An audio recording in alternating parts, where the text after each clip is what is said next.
No Jumper, coolest podcast in the world. And today I have convened a debate of sorts between my man, Destiny, who at this point you're probably sick of seeing on the channel every day, and two young ladies over here who are going to be taking sort of the anti stance. Would you guys like to introduce yourselves and maybe we can run through some of your credentials or how you guys ended up here?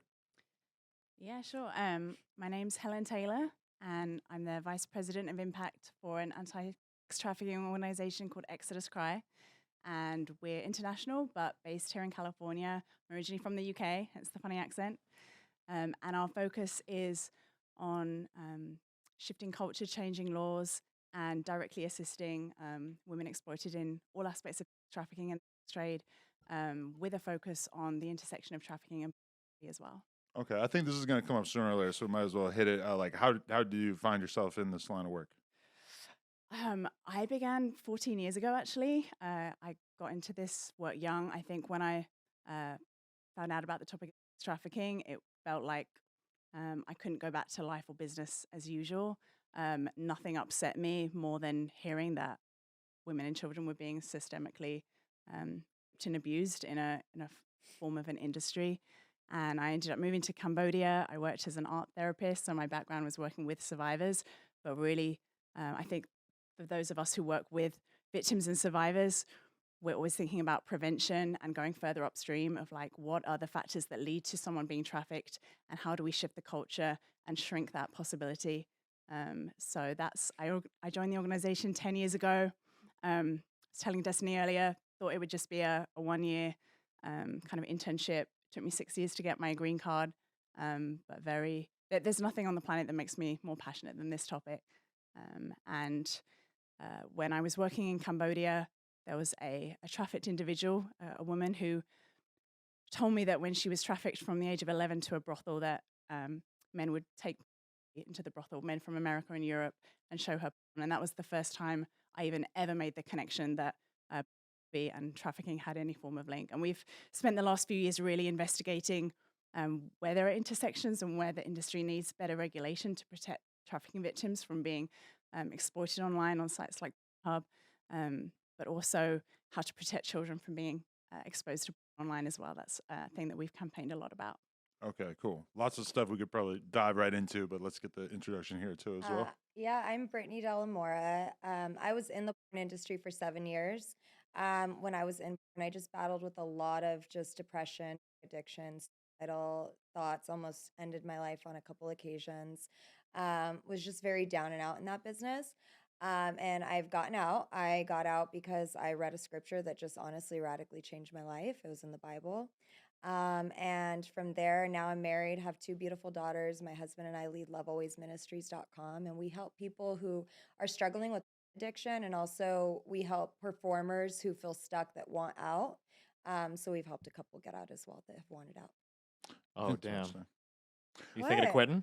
No. Personally, You're about to be saved. I mean, that is one thing that comes to We're all mind praying for it. quite often when we're hearing the anti argument is that there must be a lot of people out there having life experiences that are quite different than myself or a lot of the people around us because I'm somewhat oblivious to a lot of the darker stuff that some people might have as far as complaints about their time spent in the industry. Most of the girls I know, like the two that you guys met earlier, seem quite empowered by it and they're quite happy about their lifestyle. Do you think that's do you think they're not being honest with themselves, or do you feel like they're just in the minority?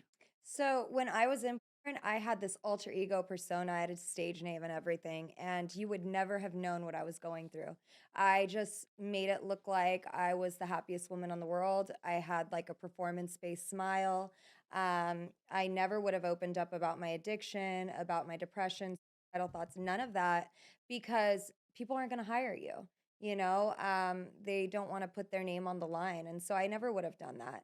I now counsel many women. I'm not the type, like, if you want to do porn, like, I don't agree, but I could still love you. Like, I'm not going to try to force you out. But I have a lot of women that do reach out to me. They're like, I feel stuck. I don't know what to do. Like, they believe the lies in their head that they've made their bed. Now they have to lie in it. Like, that they can't get out of porn. And so, or they're a slave to addiction or whatever their belief system may be as to why they have to stay stuck. But I talked to some of the top stars in the industry that have said they want to get out. So, I mean, not everybody is honest. Right. I mean, I feel like I'm familiar with the vast majority probably at this point of people in the industry, and I just can't escape the fact that they all seem very, very much to be willing participants in it and seem to be mostly having positive experiences with it. I guess I've run into a few people who seem like they're kind of in the midst of some sort of weird drug phase in their life, and maybe this is somehow like a part of that, where they need to do this to keep this unstable lifestyle afloat. But I would say that that's like a real extreme minority from my experience. I think that if you played some of my old like interviews, you would never know. I played the part really well, and I know a lot of women do. And I'm not speaking on behalf of everyone, but you know. But even if you were going through it at that time, I mean, you were still willingly entering into an agreement to film this content, right? Yeah, I was willingly entering into it. For the last 3.5 years, I did have a pimp, but it's not like the production companies were forcing me. And I mean, I had a relationship with the pimp. So, I mean, but he was taking all my money. Right. So, okay, what would you guys kind of like? What do you advocate for, or what would be the ideal situation legally for porn to be in? Because I'm not sure if you guys fully believe that it should be illegal for people to create it or not. And I feel like it's also important to make the distinction of, even when we're talking about porn, there's the brick and mortar porn industry. You mentioned you know a lot of people in and are connected with, but people who consume porn online, like this is a global industry that we're talking about. And the porn industry has changed so much over even the last 10 years. And with the user-generated content and tube-based porn sites, like Pornhub was a site that our organization began addressing a few years ago, where we realized that their moderation process was woefully inadequate, and that there were underage victims on these porn sites owned by MindGeek. That was the focus, but Pornhub is the most famous porn site that a lot of people just assumed everyone on there, of course they're over 18, of course their consent has been verified. And my colleague actually investigated, because she kept seeing all these stories in the news of underage victims on Pornhub, trafficking victims on Pornhub. The Sunday Times did an investigation finding victims of children as young as 3 on Pornhub. She was like, how is this slipping through the net? Like, what is their moderation process? And found that all you needed to upload content was an email at that time. And then once we began speaking about it, we started a petition that had over 2 million people sign it to hold Pornhub accountable and actually force them to change their procedures, because content was king. And it seemed like the priority out of the 13 million videos that they had was just to get as much content up as possible. And okay, seems like there's a few underage victims in here, or yeah, we haven't done anything to verify the consent of the uploader or the people in the videos, but they didn't seem to care. And the entire year of 2020, when we were calling for justice and accountability and saying, look, we're literally speaking to women who videos of them underage being gang raped are on your site. They've communicated with you multiple times asking you to take it down. And the response was either to be ignored, or like they had evidence. And then the Girls Do Porn case, where a literal partner channel of Pornhub was a human trafficking case, and there's since been charges. So what we are really calling for is laws that are passed, and there's a great act that just got introduced called the Protect Act that would meaningfully verify the age and consent of every person who uploads content and every person who's in the video, because there was a verified user who was a pimp from Florida. I don't know if you ever came across this case. It was in 2019, and a missing 15-year-old trafficked girl. 58 videos of her were found on Pornhub. And so that was even under a verified channel. So we want to see age and consent verified. We want to see government ID from an encrypted third-party app be required for anyone accessing porn sites to protect kids. Because as we know, there's the average age of getting a smartphone right now is 10 years old. The average age of exposure to porn is 11 years old, but it's getting younger and younger. And porn sites are actively resisting passing age verification. That the technology exists, they could implement it. And I've been in meetings hearing them speaking about it, and they don't, because any site that implements robust age verification knows that all that user traffic will go to their competitor site. So we do believe that at some point the government has to get involved and regulate if these sites aren't willing to do the minimum regulations to protect children and to ensure that rape, underage, and trafficking victims aren't uploaded to their site. So those are kind of the two biggest things that Exodus Cry have been calling for. And I feel like that's common agreement. Like most Americans, most listeners here in your podcast, no matter where we stand on porn, we probably disagree on a lot of things, but surely there's got to be common agreement on that. Yeah, I mean, when I first read that Pornhub article, I was pretty shocked because I mean, just the idea that people would be willing, and it's something that years ago when I first heard about it, I probably didn't think anything of it. But I think when it comes to a site that's willingly hosting porn, like it's easy for YouTube to just say, okay, any sex videos we're gonna boot off the platform, but for Pornhub. Yeah, I definitely feel like that was probably really important that you guys did that. But we were having the conversation about like how you guys went about making that happen because was it the case where you guys kind of had to go against go after the payment processors in order to see any kind of action in that regard? Unfortunately, sometimes the law drags its feet, and credit card companies they need to be held legally accountable as well. If they are monetizing content of illegal trafficking videos, then we just knew that if they got involved, and we saw that because after Nick Kristof with the New York Times article came out, days later, MasterCard and Visa cut ties, and days after that was when Pornhub infamously deleted 80% of their content, all their unverified videos, 10 million videos. But they didn't do that until the credit cards made their move. And even the credit card companies only did that when the New York Times exposed it. We'd been in communication with them all year about it, showing them illegal video, illegal video. Nick Kristof, he spent 10 minutes on Pornhub and found videos of unconscious women where their eyeballs were being touched to show that they were unconscious, and that he mentions that in his article. So it was all over the site. It wasn't deeply embedded. It was easy to find. Wow. Yeah, that's crazy. Have you thought about this age verification thing, or do you think that this is like a must that society implements this? I know I've heard, like, to me, it sounds like it makes sense, but then I've also had conversations with a bunch of people in the porn industry who are basically like talk about it as if it would be fucking doomsday for the industry because it would make it really difficult for anybody to access porn, including grown adults, and it would probably drive them to, I don't know, platforms that are easier to access, especially since you would assume it would probably be adopted by the bigger companies from the beginning. So you can see why they would kind of drag their feet on it. But have you thought about this much at all? Yeah, a little bit, but geez, it's a really brutal contrary position to take. Fuck you, okay? Don't ID people. Jesus Christ. Yeah, I think minors should be able to post porn. Jesus. I think that robust third-party ID verification for uploaders is probably a good thing. I can't think of any argument against that. I'm gonna be totally fucking honest. ID verification for users, man, I liked porn when I was a kid. I'm trying to think of like 15, 16, 17 years old, going back to jerking off to magazines. Maybe that's just like an immature point of view for me to have, but damn. Yeah. No, there's definitely a lot. I was definitely seeking out porn from like the age of like 11 or 12, probably. Yeah. Uh-huh. But I guess it's gotten like so much worse since then, don't you think? Since your average magazine, now porn is like abusive, pulling hair, spitting, choking. Young boys are learning that that's appropriate. They're taking it on as sexual education and I then wish that, abusing like- their young girlfriends. Fuck. This is an interesting thing for me that I don't know.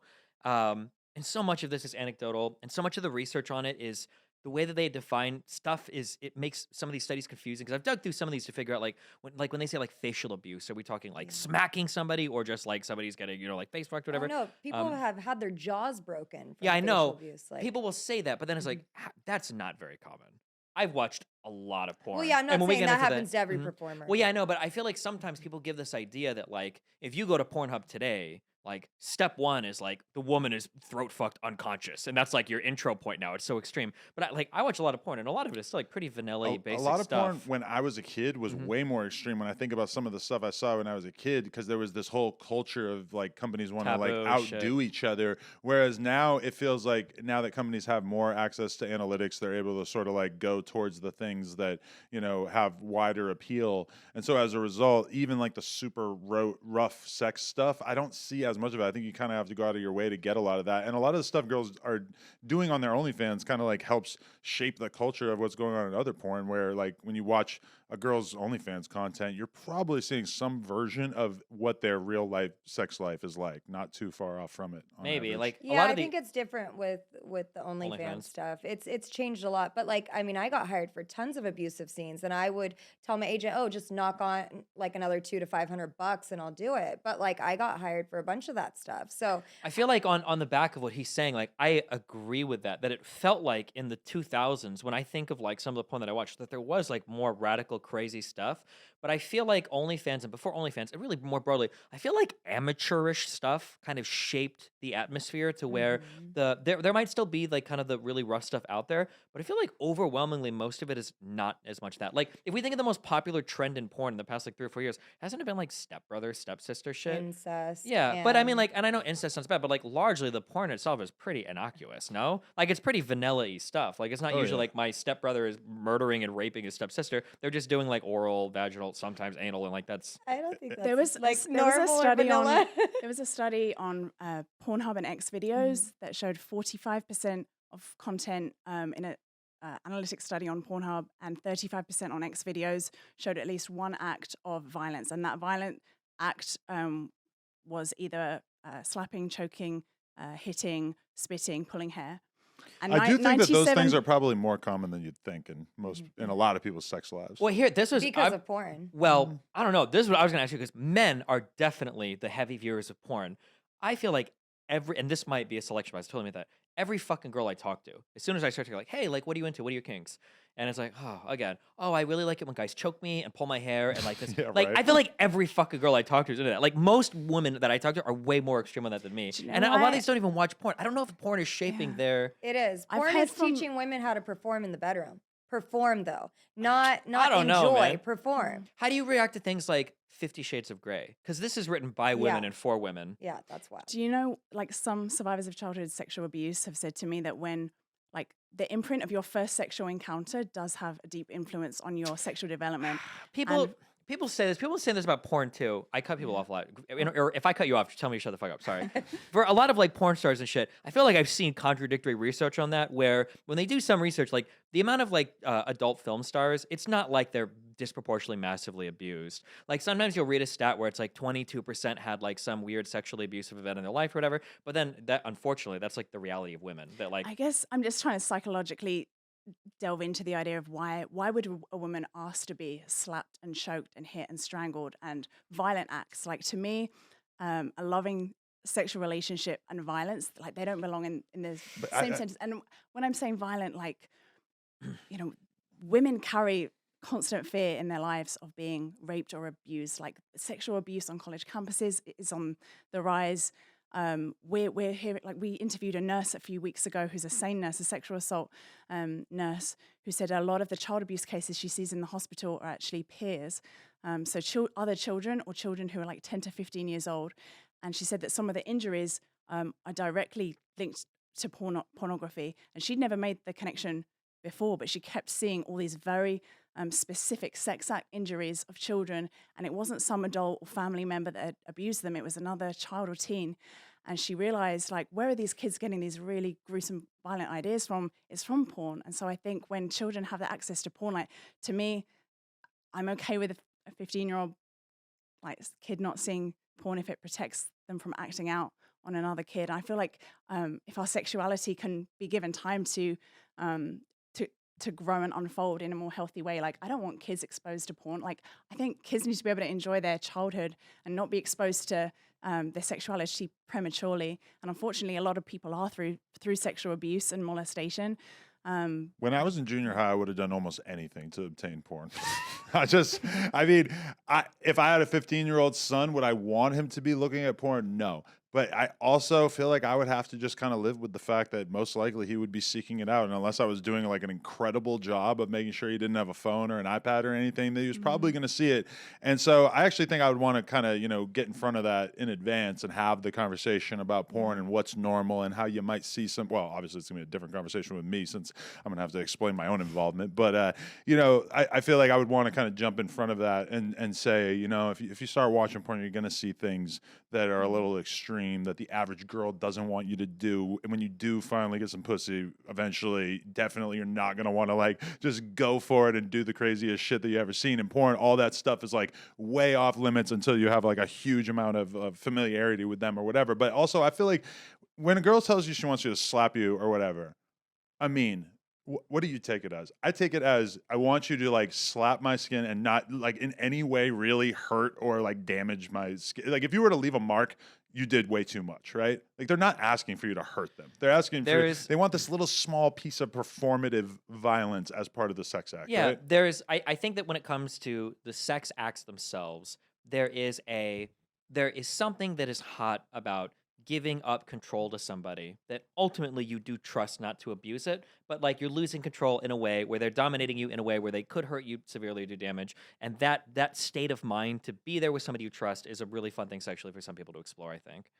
It's also kind of like a trauma bond, right? Because for me, I was abused almost my entire life. And so when I started at 18 in the strip club and then got into porn, I could fall on both ends where either I was like submissive or dominant. In the strip club, it started off as I was dominant. Why? Because I'm trying to take control back from like, it's like finally I'm in control. Now I'm the one that's like controlling the situation.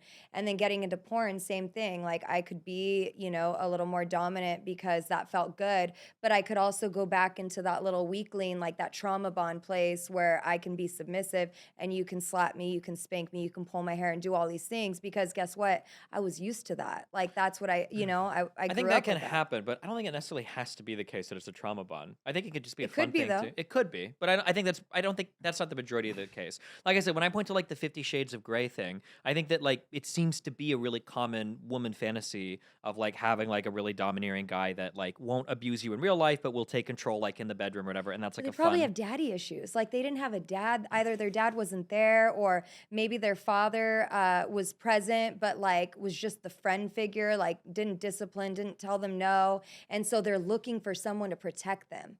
You know, and so it kind of feels like you know you can be here and you're strong and like that's why I flock towards all the guys that I flock towards, like the pimp, for example. Like he was strong, he was, you know, like it felt like, okay, you're in charge and like I'm safe with you, you know. Okay, let me get a handle on this. And For people that enjoy like 50 Shades of Grey, I'm focusing on this because this is like by women for women, like erotica, and then Yeah. eventually like TV.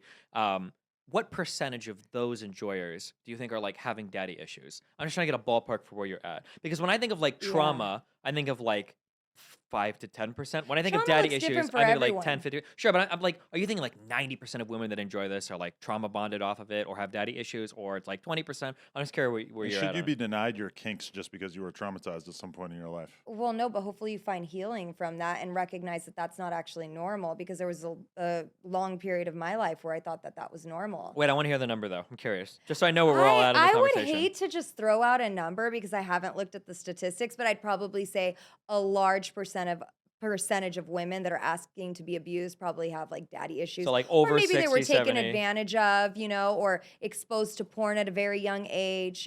Something that has happened to them or something that they've seen in a porn scene has shaped the way that they view their sexuality in an unhealthy way. I Go think ahead. the idea of fantasy is really important, and I'm really glad you brought it up because we just created a 3-part trilogy on the porn industry. Interviewed like everyone in our film is in the porn industry, former, current performers, producers, directors. It's called Beyond Fantasy, and some of the things that it breaks down is, what do we think about these fantasies? Like rape fantasy is in a lot of porn. Incest fantasy is in a lot of porn. A lot of things that are illegal are in porn. Teen porn is 33% of all porn searches. And just we made a whole episode analyzing that whole genre of teen porn and the fetishization of children and girls in schoolgirl outfits and pigtails and lollipops and teddy bears, and interviewed survivors. And even Brittni was dressed a lot younger in porn. Brittni's actually in the film. The 3rd episode comes out March 23rd, shameless plug. But I think that looking at some of these fantasies and it's obviously like it's always hard in any study with cause correlation to say, well, there's a rape fantasy. Is that what caused that person to commit that rape? But I think there is a reason why there's always child porn, CSAM on Predators computers, and a lot of them don't start with watching child porn. It's a fantasy.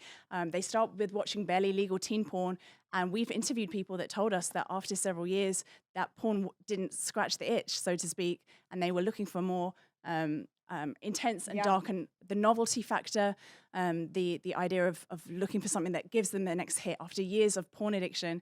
And right now we are in a international crisis. The FBI told me recently that if they had every single agent working on online child sexual abuse cases right now, they wouldn't have enough agents. Like, we are in an absolute crisis online. And there are sites, even like Twitter, that are infested with child pornography. CSAM is the correct term we're using now.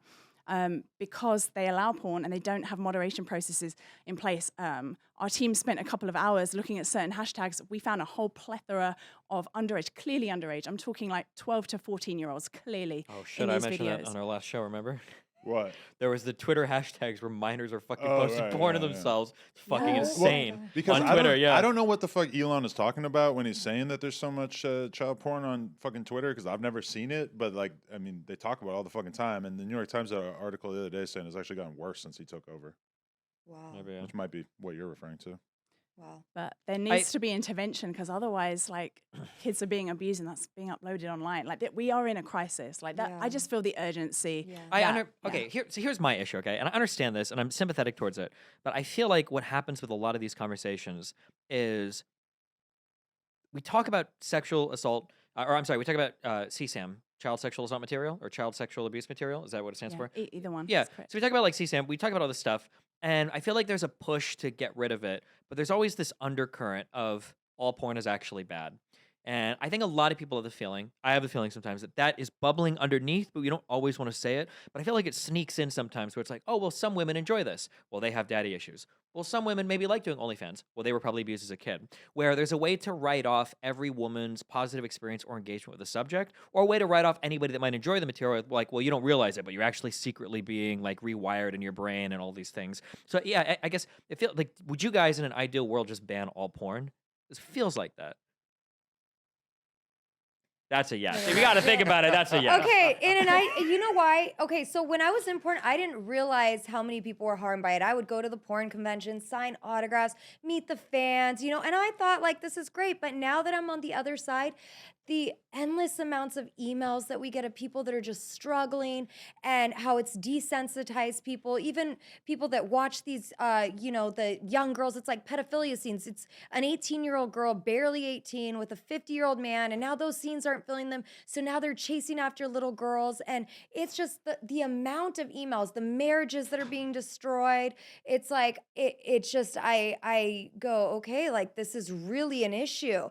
And maybe there's people that never go down that path and they just dabble in it every now and again. Okay, like, but what about all these other people that are really being hindered by it? Like, I think that it's more harmful to people than it is helpful. And I think that we could go back to better times where people are actually having sexual experiences with their spouse versus trying to learn sexual education on pornography. And I just see how it's destroying people. I was on a conversation with a woman where her husband had turned to like bestiality, and I know that's extreme, but you get these kinds of emails and calls on a daily basis, so it's really devastating and heartbreaking. And that's why there's that, like, I believe in free will, like, I really do. I believe people could do what they want, but it's like, is it really benefiting society? Is it really?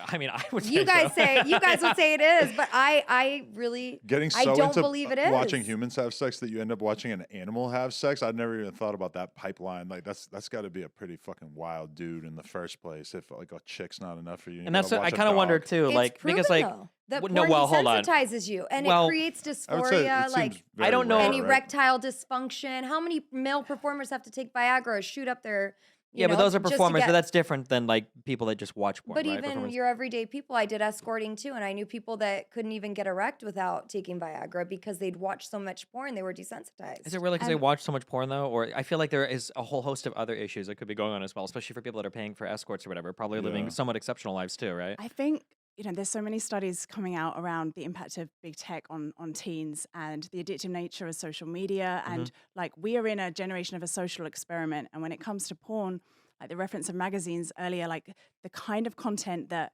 got even like the content of free porn, the videos that are available, like, and the age of which children are being exposed to this, like, brains are not wired to handle the content they're seeing. It is traumatizing children.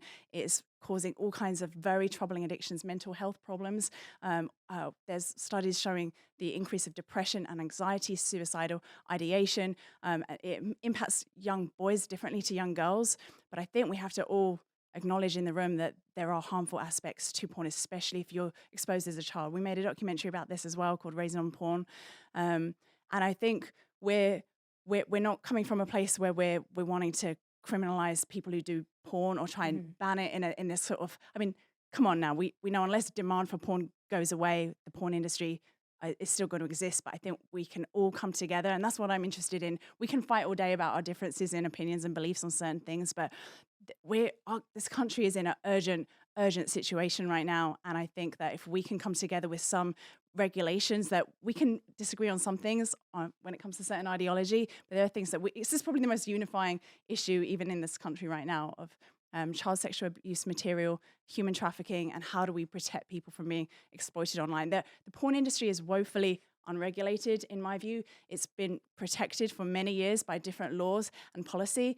And I've sat in a room, even a few weeks ago here in Hollywood, where they were talking about pushing back on policy. An age verification policy had just passed that week in Louisiana, and the only talk was, how do we overturn it? How do we resist any kind of government accountability?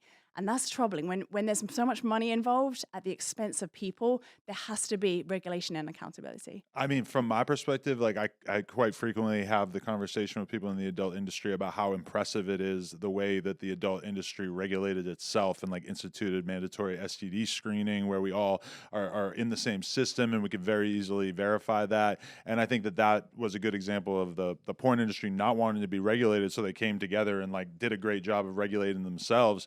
And I mean, testing every 2 weeks is still a lot of risk. A lot of people in the You porn go industry out get and have STDs, sex but- with people at a bar and then get chlamydia and then bring it around, But HIV. to be honest, like STD outbreaks in the porn industry are pretty rare, and it's like the HIV outbreaks, for instance, is only like a couple of times that I can remember that becoming an issue. Usually, it's like chlamydia and gonorrhea, things that are pretty minor. I mean, I think most people, myself included, are pretty happy with the state of testing in the porn industry. I mean, when I was in porn, I fought for condoms, and it really got, Not there I. was a huge pushback because, you know, those types of scenes aren't going to sell. So it's really all Yeah. about the money. It's not about regulating the industry. Well, but I- it's both, right? Well, it's also just the fact that like you don't want to drive porn customers underground, right? Because if everybody had to be wearing a condom on Pornhub, then almost certainly there would be some kind of Pornhub competitor that would pop up and like take their entire market share. And you could kind of say that about almost everything that you might seek to sort of eliminate. Is like you'd be pushing people to the dark web. People right now who would have no reason to go there, and we all know about all the other crazy shit that's on there. I mean, they're going to go there anyway, like if they've been desensitized by porn. And I mean, construction workers have to wear hard hats. I don't see why the industry shouldn't be a little more regulated at the very least. But do you think that if me and my wife want to film porn together where we don't wear a condom, that's outside of that should be somebody else's choice? I mean, Just say yes, bite the bullet. You should have to wear a condom. no, You I mean, I fucking wasn't going heathen. to say it's you and your wife. I mean, Right. I don't Oh, know. so now you want porn stars to marry each other to get around the Yeah, rules. you guys need to all That's the marry next- each other or it's not allowed. No, I mean, I don't know. That's just something I was fighting for when I was in the business. That question's never been brought to my, I've never thought that. But yeah, I mean, I don't know. Yeah, I mean, to I me, think that it does need to be more regulated. STDs were very common when I was in that business. HIV, I probably saw maybe 3. The last one was really bad with syphilis. There was a performer. Did you hear about that? Oh, And what he was their faked name? his test. What? What was their name? Or I forget. Can I say it? Well, it's all over the internet. yeah. Mr. Marcus. Right. Yeah, I seen him do an interview Yeah. about it the other day. Yeah. Yeah. So he faked his test and then, I mean, the whole thing I can't get away from is just the fact that I think two people should be able to get into any kind of agreement they want to perform a service. And so, like, a guy could pay a woman to have sex with him on camera and make a video of it. And there's nothing that I could think of that would make sense for why I shouldn't be able to pay this guy and this girl to have sex and for me to then distribute it and sell it. And I think that ultimately is the thing that everybody in the porn industry is kind of scared of, is that people like you guys are ultimately, that's where you would like to get society, is to the point where it would be impossible for people to take part in that kind of thing. I mean, that's not my fight. With lovealwaysministries.com, we help people that are addicted, that recognize they're addicted and want help. And we help performers that want out that feel like they're stuck. So, I mean, I'm not like fighting that porn gets shut down. That's not the battle that I feel that I've been called to. Um, but in an ideal and perfect world, would I say that it should all be shut down? Probably. I don't think it's When gonna you be. guys were petitioning the credit card people, and I don't know the details of this, were you petitioning them to have more stringent regulations enforced on Pornhub, or were you petitioning them to drop Pornhub? Um, we were making them aware that there was illegal videos and that they were the payment processor, and we were hoping that they would put pressure. And what Mastercard eventually said was, we won't process payments with any adult sites unless they verify age and consent. And I thought that it hasn't properly really been implemented, but I think it's pretty ironic if we're having the largest credit card companies in the world be like the ethical boundary makers, because the industry isn't willing to do it themselves. At the time that Facebook had 15,000 moderators, YouTube had 10,000 moderators, Pornhub had between 20 and 30 moderators, according to a whistleblower who went on the record. And I think that if you're having to moderate around 2,000 videos a day, so much is going to slip through the cracks. And we just felt the urgency when like, the reason that we are more critical of, of porn is probably because of the number of victims that we've heard from and spoken to who felt that this has ruined their life, and a video Yeah. of them being raped or trafficked. And for that to be online, knowing that people are watching it every day, downloading it every day, making money off it. This website is heartlessly making money off of the worst experience of their life. Like, I can't imagine anything more traumatizing, or like a personal invasion, and that's really not okay. And we just saw Pornhub absolutely resisting any kind of accountability all year. And so I was glad when the credit cards stepped up, and I had someone from the porn industry, a director, call me and say, I actually lost money when the credit card companies cut ties, but I don't blame you guys. You guys were the watchdog in this situation. I blame Pornhub. It's their fault. If they'd implemented these regulations from the start, we wouldn't even be here. So we found ourselves in this kind of watchdog position, and sometimes that's what it takes, because when money becomes the priority over people, and these people, they've made millions and millions of dollars. Like, I think it was over $400 million in 2021 was Pornhub alone. The CEO had a $20 million mansion, and they were riding high.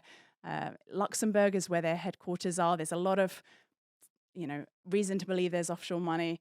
There's some shady stuff going on, and we just began to like pull back the bonnet or the hood and expose what was happening. But hearing from survivors who'd been underage exposed, and the Canadian Parliament brought some of them in.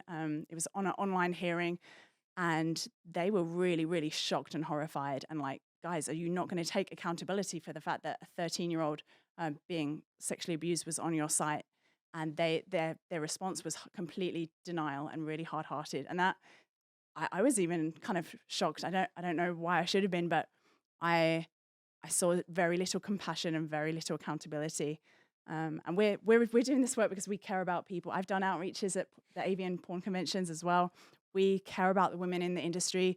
Most of my background is assisting women in all areas of the sex industry, and I know Brittni's done a lot of outreach like that of women on the streets in prostitution, strip clubs, massage parlors, online. We've gone to different nations and exposed trafficking rings and seen the kind of the worst of the sex industry. So from the position we're coming from is seeing the worst of the exploitation, the worst of the harm. And when you hear those stories, it changes you. You feel this urgency that there has to be change. Like, we're fighting for change because of the lives that have been destroyed. And I think, like, I know a lot of people in the porn industry really hate Exodus Cry, and I just hope that they can hear my heart and our heart, that we're in this work to help people, and that we love people in the industry, and we're we do this work because we want to help stop exploitation. We see a lot of exploitation in the sex industry, and that is what we're fighting. And we see that a lot of men who purchase trafficked women, it's from the overflow of a fantasy and a porn addiction. That doesn't mean that every person who watches porn becomes a sex buyer, but if every sex buyer of a trafficked individual has a long history of porn.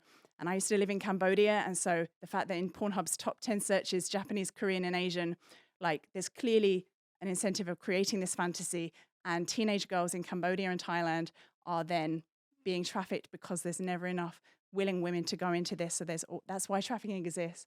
How And do because you- we come from that's I hope that gives some context. How do you wrestle with the data that shows that, like, in places like Portugal, where they start to legalize like all types of porns, you see like sexual assaults and sexual violence start to decrease?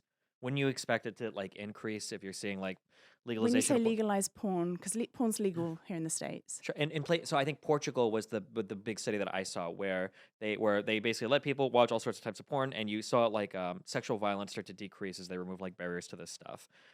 Portugal's the biggest country that I know, but I feel like there have been a couple different studies on this where when porn is made more widely available, it doesn't reduce like just like people having sex, but in terms of specifically like sexual violence, like rapes and sexual assaults, you start to see these fall. I'd love to see that study in a few years, like after they've been watching it long term, and see if they've been desensitized and see if, those scenes no longer fill them and then they have to go recreate them. But isn't that kind of like our understanding of America is, or you hear people constantly say this, is that the average young American male is just watching porn, and that's why they're not having sex. Like I feel like watching porn is probably a pretty good, like if you want people to have less sex, porn seems like it probably does a pretty good job at that, right? There was a study on around 3,000 people that showed that you were 5 times more likely to be sexually aggressive if you watch porn. They did 2 sample studies of people who don't watch porn, people who do. Um, I I What? think so I think that's a really interesting point, because I think that for some people, watching porn does make them less likely to pursue a relationship in person. Japan is a fascinating case study. I Mm. was there 4 years ago, and at the time when I was there, because of the developments and advancements in technology in Japan, they are in a position culturally right now where they have the lowest like sex, marriage, and birth rate, to the point that when I was there, the government was paying for up to 3 dates, for couples to have up to 3 dates, because they're so desperate to encourage people to get married and have kids. And I'm not advocating that is the cultural answer in society, but I think as civilization, um, if you're having only a sexual relationship with pixels rather than people, I'm sure we'd all agree that isn't a healthy direction for society. Yeah, I think we all agree. But it just seems weird that in some places where porn is super prevalent, men aren't going out and abusing women. They're doing the opposite. They're staying at home and they're not doing anything. So it feels like there's a different driver for sexual violence or other things than just porn. And then one thing that and this is why it's so every time we go over any of these studies on stream, I have to like we've got to read the methodology. When you say that like there's a higher proclivity for sexual aggression in a study, what I'm always curious about is well, when they say sexual aggression, what does that mean? Because sometimes the way that they define things, like sexual aggression, in my mind, almost sounds like rape. But sometimes sexual aggression might be like spanking a girl without asking during a sexual encounter, which is not the best. But it's like it puts things on a way different scale depending on how you view like the methodology of a particular study. Yeah, I I mean, think. I'd say anything on that scale is still problematic, but I'm happy to pull it up after and send it to you. Sure. I'm kind of curious about how you feel like porn and trafficking are interconnected, because I'm not really aware of the link, or I don't know anybody who's really been a part of that. I don't think, Mhm. but you guys talk about it a lot. Like, how do you feel that the two intersect? Yeah, well, I mean, I'd love to hear Brittany's answer on this as well. Like I mentioned before, we made a documentary actually on men who buy sex, and every man that we interviewed talked about their exposure to porn as children. And again, I know that not everyone who watches porn becomes a sex buyer, but a common denominator in every man who became a sex buyer was underage exposure to porn, and this becoming an addiction in a long-term way that then eventually led them to make the decision to go out and saying the pixelated fantasy was not enough. I wanted to experience in real life what I was seeing in porn. I wanted my own porn star or sex slave experience with a real person. And I know I could pay someone, and I'm buying their time, but I'm really buying access to rent their body. And so we see when a man is buying a woman in the sex industry, he has no idea if she's trafficked or not. He's not checking her paperwork. Are you over 18? Are you under 18? Do you have a pimp? Do you not have a pimp? So wherever demand exists, there are people who are there against their will, or an element of fraud, force, or coercion. So that the link with demand is one link. The fact that as far as porn sites being distributed, trafficking victims, the majority of trafficking victims that we've worked with in recent years said that filming their abuse was one part of the exploitation, because their pimps and traffickers knew not only do I sell this girl out to different individuals, but if I film it, I can upload that content. And whether that's on a porn site or in a black market or dark web situation, filming the abuse of trafficked individuals is becoming increasingly common. And so the fact that we were hearing from trafficked individuals and survivors that videos of them were being uploaded onto sites like Pornhub. There's currently 194 victims suing Pornhub for illegal, non-consensual videos of them, and that's the tip of the iceberg. It takes a lot of courage to be a plaintiff in a lawsuit like that. And then even in the legal porn industry, or there are mixed in with consensual videos, there's a lot of non-consensual videos. And so that's what it's hard to know, because you could be watching a video of a rape fantasy, but how do you actually know if it's rape or not rape? And even the experiences of a lot of women on set would be legally classified as trafficking. If there's an element of coercion in the consenting process, if she was under the influence of a trafficker or pimp who was coercing her to get into porn. And I've done outreach at the legal brothels in Nevada, and there were trafficking victims who we've worked with later who said, my trafficker would send me as a punishment to those legal brothels. So just because it has the brand of it being legal, it doesn't always mean that there isn't an element of force, fraud, or coercion. And those are the elements legally that define trafficking. So the consent process, even in porn, and I'd love to hear your experience of that. To me, there's always further regulations that need to happen to ensure people are protected from being trafficked, even on sets. Yeah, I mean, I've never met a man that was buying a woman or buying myself that hadn't watched porn. So, like, that's what led them to that point. And the last three or 3.5 years that I was in the business, I did have a pimp. So, like, I mean, I had to make my money, you know? I had to, it was $1,000 a day was my bare minimum. So I had to get that somehow. And he would take all your money? Yeah, he took all my money. Mm-hmm. Yeah, I mean, I don't know. It's just kind of like that is terrible, of course, but it also just doesn't really seem all that related to the porn industry. Like, of course, there's going to always be guys trying to insert themselves into situations where they think that they can make money, but I wouldn't say that that's exclusive to porn, or that there's, I mean, I've never even really heard of a porn chick having a pimp. Yeah, they're not going to tell you. It's their boyfriend or their fiance. Like, I never in the porn industry was like, this is my pimp, everyone. Like, no, this is my fiance. We're engaged. We're going to get married. I'm just so used to girls in the porn industry having more power than the guys. And if anything, they're the ones who are basically like, dangling the fucking carrot in front of him and just sort of making him do what they please, because the industry has kind of changed a lot in the sense that the girls are genuinely rich at this point. Whereas when you hear something from like, Alana Rhodes or Mia Khalifa, it's like they got into the industry right at the end of the studio porn era and before girls started making all this money off OnlyFans. So they might be genuinely upset about their experience or whatever, but they also probably have a little bit of resentment due to the fact that if they had started doing the same thing like 3 years later, they probably would have made millions off of their content.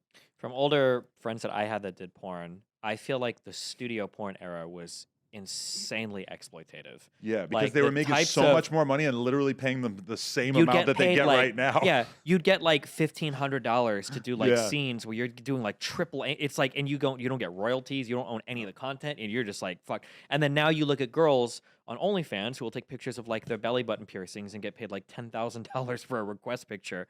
What you say is, I think it is true, and I think that needs to be marked that the industry for porn has come a long way. Where and it sounds weird, and I know there are rad femmes and swerfs. I think they call them anti-sex worker. Swerfs. Yeah. Yep. Or sex worker, anti-radical feminist, whatever. But, I don't identify, but it sounds cool. Sure. Where it feels like sometimes there's a bit of a mixture of like putting it all together. And I do feel like women in porn today, when they're doing it, are like so much more empowered. In terms of like the freedom they have to navigate, in terms of going on Twitter and blowing people up, in terms of controlling their own income streams or whatever, it has changed pretty significantly. Yeah, but that kind of sounds like me in a strip club just trying to take control back too, Well, but they're getting control back. Yeah, they That's are. a good thing though, right? At the end of the day, you just work at the strip club. Like their OnlyFans account, like granted, like OnlyFans could just yank their account out from under them, but it's pretty unlikely for the most part. They don't really answer to anybody, and Yeah. they're really I kind of mean, controlling their own I'd destiny. like to hear their stories. Because when I was in the industry, I would always ask, like, "Hey, what's your story? Like, how'd you get into porn?" Like, and everybody had some sort of an upbringing that was dysfunctional, whether it was like the overly religious parents that beat them with the head over the, or beat them with the Bible over the head, and they're like, "Oh, you're gonna go to hell, so might as well do whatever I want." Or you get the people that did have molestation in their lives, or verbally or physically abusive parents, or the dad never being there. Like, there was always a story. Yeah, Like, they always had a story. This is like everybody though, right? Yeah, Like but you like don't you just said, choose porn when you have, like, I don't know anybody that's ever chose porn that was like they really had a good upbringing, loving parents. Like, I personally don't know anybody. yeah, but how many people do we know? You? Yeah, I good had for a you. pretty good upbringing, and I could say the same thing about my girl. She was like, pretty I good feel like a family and lot of everything. people you talk to had like mommy issues, daddy issues, Yeah. like dumb shit that happened, but not just in porn, like everywhere. I feel like you can find all these people all over the place. And I feel like we do a bit of a selection bias. So, for instance, you say, when I escorted for men, all of these men started with porn, right? Yeah. If I look at guys that use racial slurs online, I bet all of them watch porn. If I look at murderers, I bet all of them have watched porn. If I look at like current U.S. politicians, I bet all of them watch. Like And everybody watches porn. yeah, like nearly every young 98%. man Yeah. is gonna watch porn. So I feel like yeah. you can start with, if you want to say that porn is like a gateway to like bad behavior, it's probably a gateway to literally almost everything. But I don't think it's like causal. Like they started porn and now they have to escort. It's more just like they were sexually interested and porn was there. But even absent the porn, I feel like a lot of these guys would have gotten into it anyway, like buying porn or doing other weird things, just because porn is so ubiquitous among society. Like it's probably a lot of good people and bad people that watch porn, I would imagine.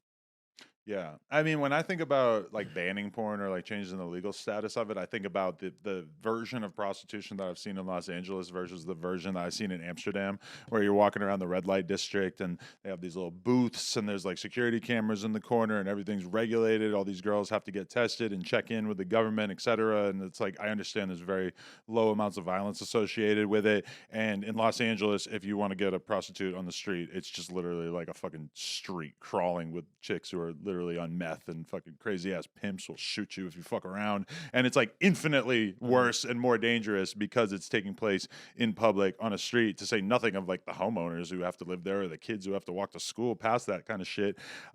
So to me, it's like more regulation probably seems like the solution, not just making something illegal, because you're just going to drive it underground. Or in the Yeah. case of LA, it's not really that Well, I'm underground. not The cops fighting see to it. make it The illegal, I'm cops just- know. I Yeah. do think you got to be really careful, though. You have to be very, very, very careful. And I fight with porn people that do this. You have to be really careful not to conflate porn with prostitution, because I think with prostitution, it's really, really, really hard sometimes to figure out who's being trafficked. And there are brothels in Germany where they go in and it's like 90% of the women there are trafficked. But like if a woman is coming up to you and she's saying like, "Oh, I want to work here. I'll fill out whatever paperwork, blah blah blah." Like there might be a guy behind that's pushing it, and you don't even know. Even from a regular point of view, it's like, how do you even find out that some of these women are being And trafficked? even in Amsterdam, a lot of the women behind the windows are from Eastern Europe. I was in Eastern both Europe, Germany Romania, and I was- Ukraine. Yeah. Exactly. I was in Germany and Amsterdam last year, and I think it is a bit of a facade, saying it's regulated. It makes it safer for the women. You can never actually make prostitution fully safe because a lot of the violence is internal, and the PTSD.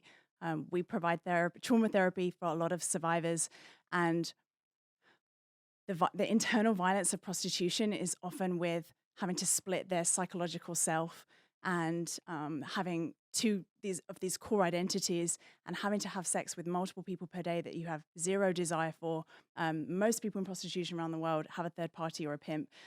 Like the ones who don't, we're talking about the most privileged people. And if you're going into the sex industry by choice, that's already a privilege. Most people are not in it by choice. Most people are being exploited, and so I feel like we have to legislate around the priority who should be the most marginalized, the most vulnerable, the people who are most at risk of being exploited.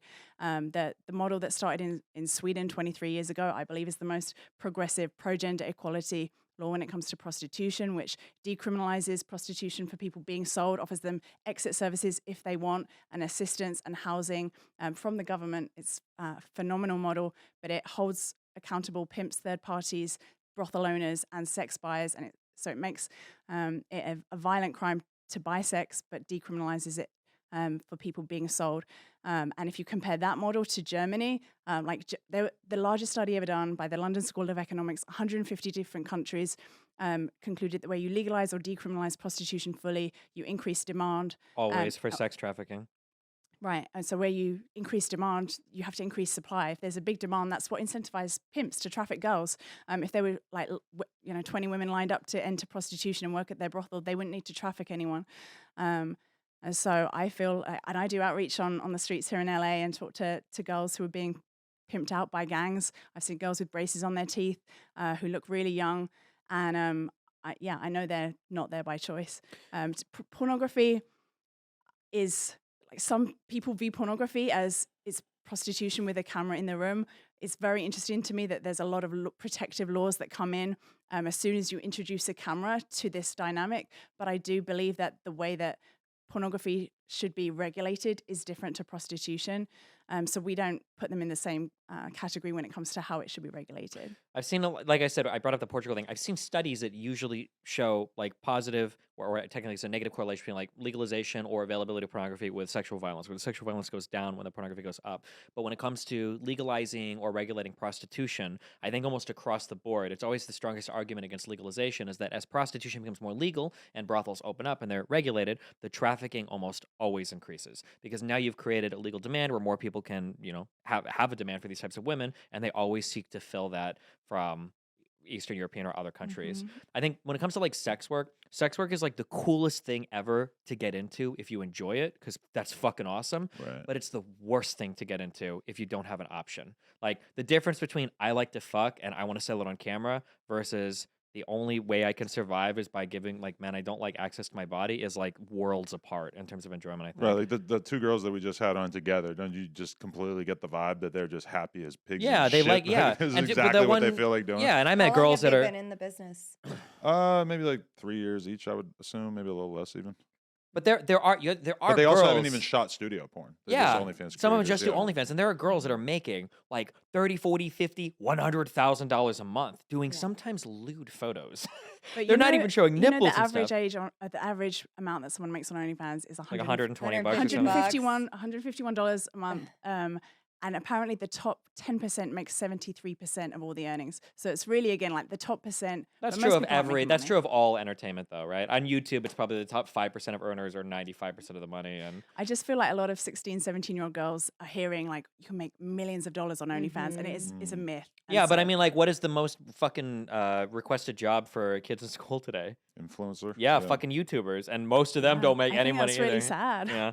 I think Well, to be a Yeah. content creator, it's pretty easy for me to understand why people would be envious of that lifestyle where you have like infinite autonomy. You get to make presumably a lot of money. You don't really have to do anything you don't want to do. I mean, it's pretty easy for me to see for the same reason why I wanted to be a rapper or an artist or whatever I wanted to be when I was a kid. And that's the hard thing too, to fight against like all types of porn. And I know you guys are saying to make it illegal completely, but for the people that push against it, like there are women that genuinely just love to fuck and they like to do that type of stuff. And if they can turn that into making 5 figures a month, it's like, damn, if they've got the power to do it, like go for it. And then like, yeah, I would agree, reiterating what you said, and then on your stories too, that like 20 years ago, it feels like if you were a woman in porn, whew, that was like a rough time. But today, for women that are big on like OnlyFans, these are like the biggest fucking like boss babes in the world that like control all their shit. They've got their finances. They're like dating guys that they end up taking care of. Like they're like bouncing between guys sometimes because like the guy can't hold on to the fucking girl. And it really does feel like that putting the ownership in the hands of like girls making their own porn has flipped a lot of that dynamic. Not to say that there's not still exploitation that goes on, especially when we talk about like things like brothels and stuff, especially in Europe. There's a lot of problems related to that. But then you have the porn companies who basically have to rise to the occasion to make themselves useful to these girls. So you end up in a situation where the studios are quite often bending over backwards to like make girls happy and make sure that they have a good experience. Even from my experience, like I shot one professional scene for Pornhub, and it's almost kind of annoying how many fucking levels of consent they basically make you do, where you have to hold up your ID talking to the camera and say, I'm not drunk or high or on any kind of drugs, blah, blah, blah, because they've thought about every fucking possible situation, which is like, what if I'm off 5 Xanax and I take a picture with my ID and I look sober, but if you could presumably tell it from my voice or whatever. But I mean, granted, that's just like probably just a studio that Pornhub contracted to shoot that scene, so it doesn't really say that much about them necessarily. But I do think that like OnlyFans has basically flipped the entire fucking dynamic on its head, and that's obviously like traffickers and stuff are still going to just use OnlyFans to like make more money or whatever when possible. But when you look at the legal side of porn, I feel like the past few years have been like all good for sure in terms of women and how they're able to exist in the industry. I think what sucks too is though when you evolve from that and like maybe you want to have a life change, like for me, for example, and other women that I know, it's like much of what you've done is on the internet and it can't be removed. I had a girl that she paid a lawyer for one particular scene that she was extremely embarrassed of. And they were able to get the scene removed, but because of screen recording and all these things, it's just right back up there.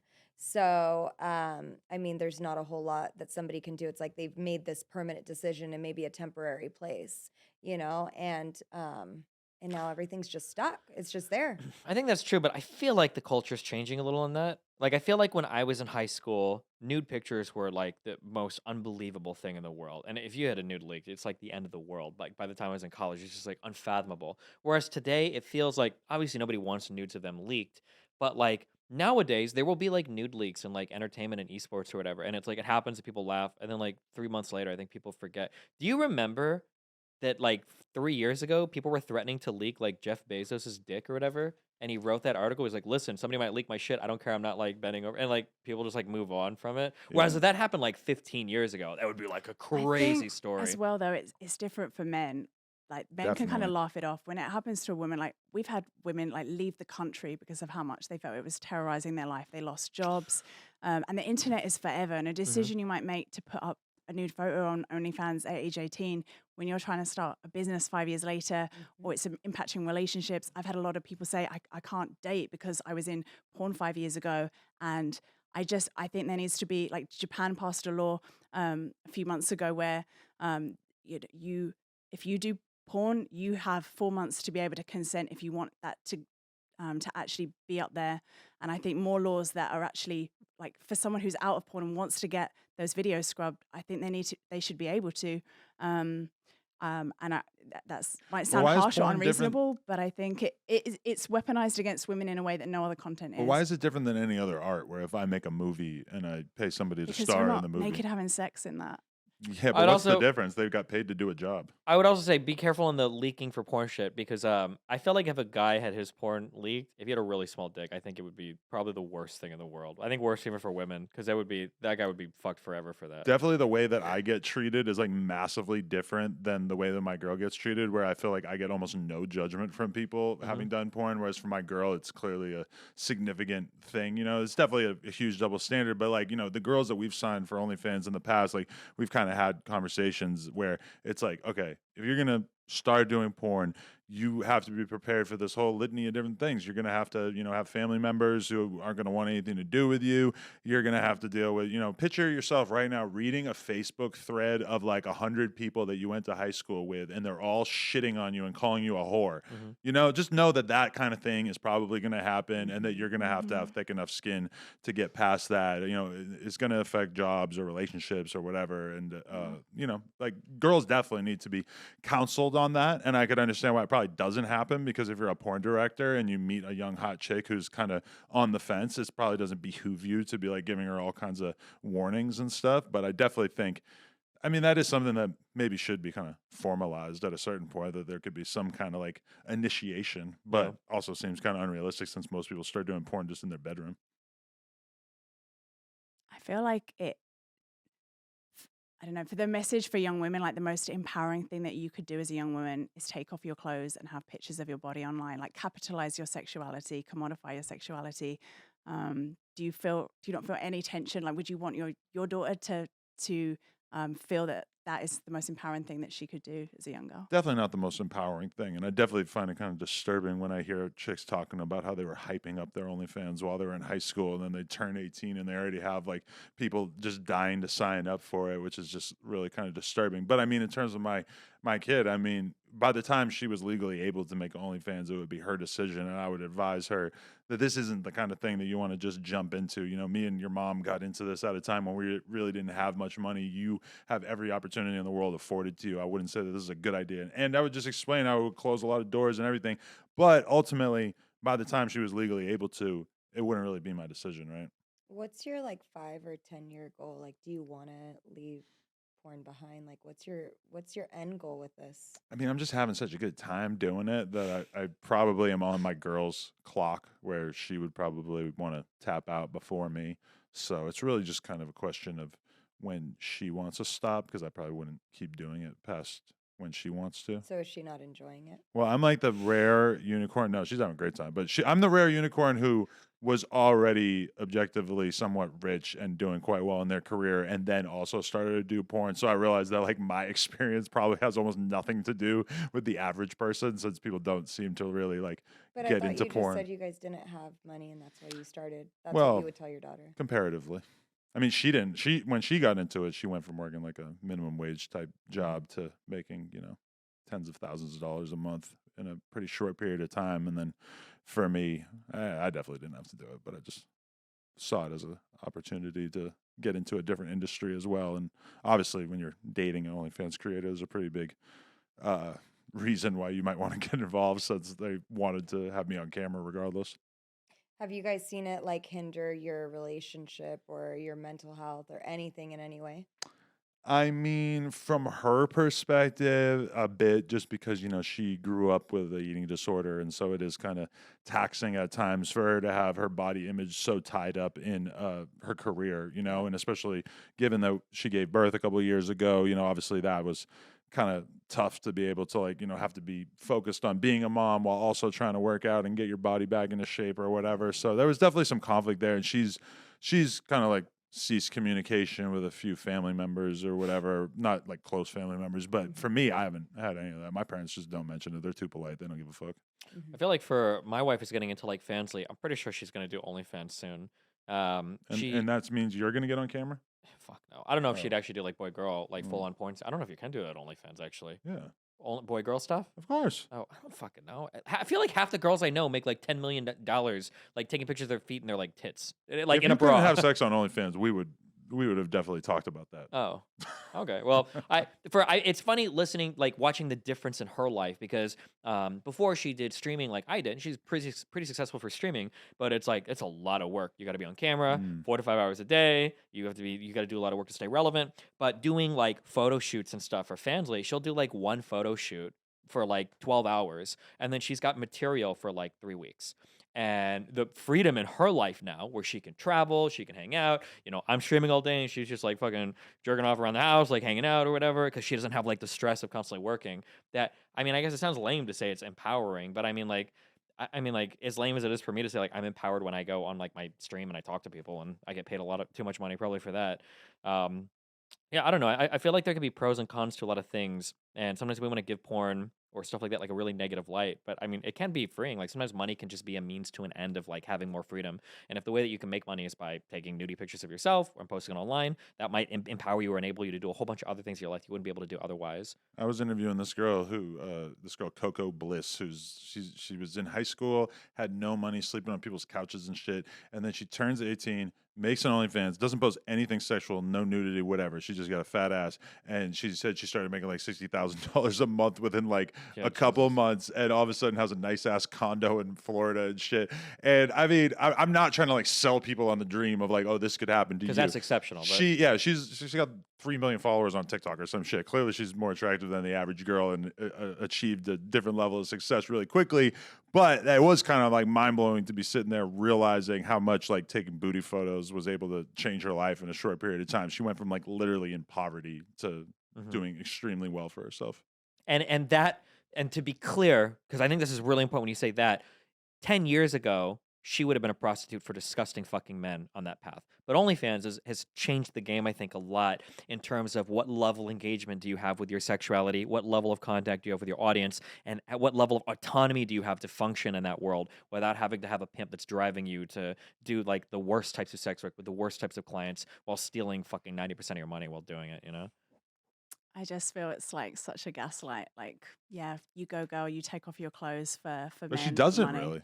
Like, she might have a Well, but even if bikini you on or do, something, well, what's but- wrong with it? Let's say you do. Let's Well, say a lot but of guys he want just to see said you he wouldn't naked. even want his daughter to do it. So it's No, he like, said that wouldn't be a first option. Listen, Well- my kid says to me, Dad, I want to do YouTube. And my answer is always, you got to fucking get a bachelor's degree first. Graduate college, motherfucker. Yeah. You're not starting a YouTube channel when you turn 18. And that's my job. And I make way too much money. And I love what I do. But damn, I want my kid to be like a fucking rocket scientist or like work at NASA or do some cool shit. Don't because shout at there's people on the other internet. things that you would be proud of, right? Like it's Yeah, I don't know if I'm proud of myself for doing YouTube. Like, I think I do good work. I think, or Yeah. I like to think so. But like, yeah, I mean, like it's different when we talk about children because we think of our children as like, I want you to be like a doctor or like a lawyer for like an environmentalist group, like fighting to save the planet. Not like, but I mean, if you want to do porn or some shit, like, it's not the best thing, but it's better than like being a broke loser. I think, right? Like, if you had to choose between your daughter being like I live with you until I'm 28 and I don't even have a job, or sometimes I work at Starbucks, whatever. Right. Versus like I have a really successful OnlyFans. Sometimes I fuck a cucumber, but I make like $150,000 a month. Like, I mean, what are you choosing there? Like, Yeah. listen, man, don't get any soft cucumbers, right? Fuck it.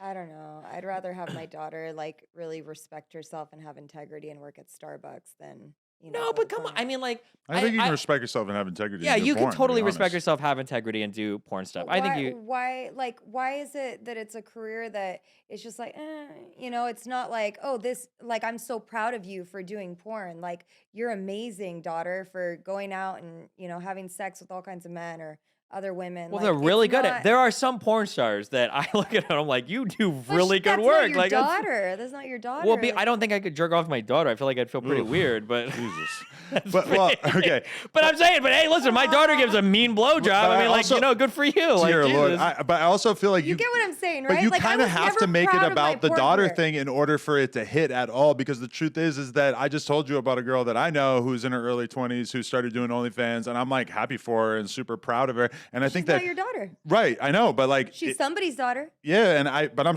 proud That's it. I'm proud of her, and I'm happy that she did what she had to do in that situation. And the truth is that if she went and got a job at Bojangles and made $400 a week, then I probably would not be as proud of her. So objectively, I guess I am proud of Coco Bliss for getting into Because your OnlyFans standard instead of of fast food. success is money. No, Well, it's at it's least not part just of it. money. I think it's like the freedom And and everything that personal opens up. happiness, Yeah, money is one of those things where like it doesn't matter once you're making a certain amount. But if you're trying to live off like $300 or $400 a month, I think you said you did it a little bit when you were in the United States waiting for your green card. That's a rough life, Yeah. and there's a lot of shit in your life that gets fucked when you are making a very, very, very small amount of money.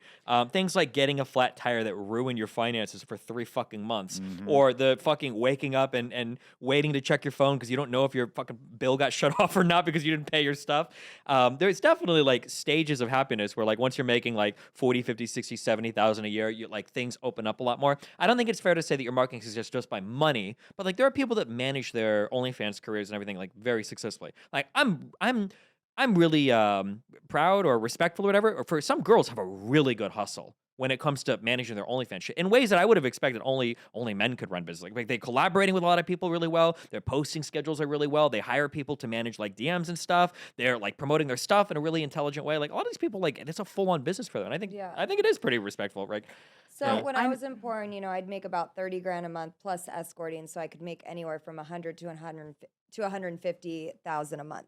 You must have been working your ass off. Well, I was going to New York. I mean, overnights are 10 grand, so Wow, okay. you add all that up. But anyways, I battled with a lot. I was not happy and I was making a lot of money. And then I left porn, found God, started working at this little job making $11 an hour. But one thing I had was joy, peace, happiness. Like I was so content. My bank account, like I did get a tire that popped and, I had like $800 saved in my account. But guess what? I was so happy. And that's just like a start. That was just a starting point. Like, I mean, I'm doing better now, thankfully. But like back then, like I really had to struggle financially, but I still had peace and I still had happiness because of my relationship with God. Sure. But I mean, like you said before that you were not happy and you were earning a lot of money doing porn. You know what sucks even more than being not happy and rich? It's being not happy and broke. Okay?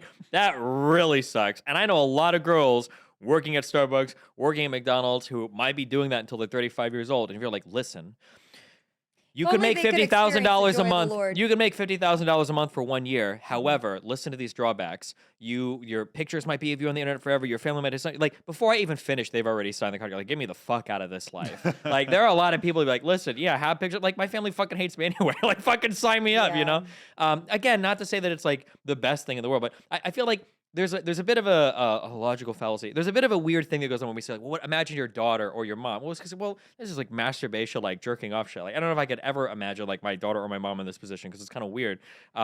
I guess it's the human element of like a person you love and care about and want their best interests. At heart No, most. because I love and I care about my wife, and I'll jerk off to pictures of her all day. There's a difference for your daughter or your mom, though, because you don't You're see them not sexually. sexualizing your family. I mean, you'd be Yeah, your mom or your daughter, you wouldn't sexualize. I right? mean, That's you'd be different. horrified seeing your kid have sex at all. You'd be horrified seeing your parents have sex. You know that they're doing it, or that Yeah. they're eventually going to do it. But I don't It's think that just- speaks to the morality or the That's what I'm immorality of it, saying, right? yeah. Like my dad is like fucking railing my mom, and I'm like, Dad, that's my mom. What are you doing? You If know, I like walked that- in on my dad fucking my mom, it'd probably be one of the most horrific things I've ever seen, even though I literally know that that's how I came to exist. Yeah.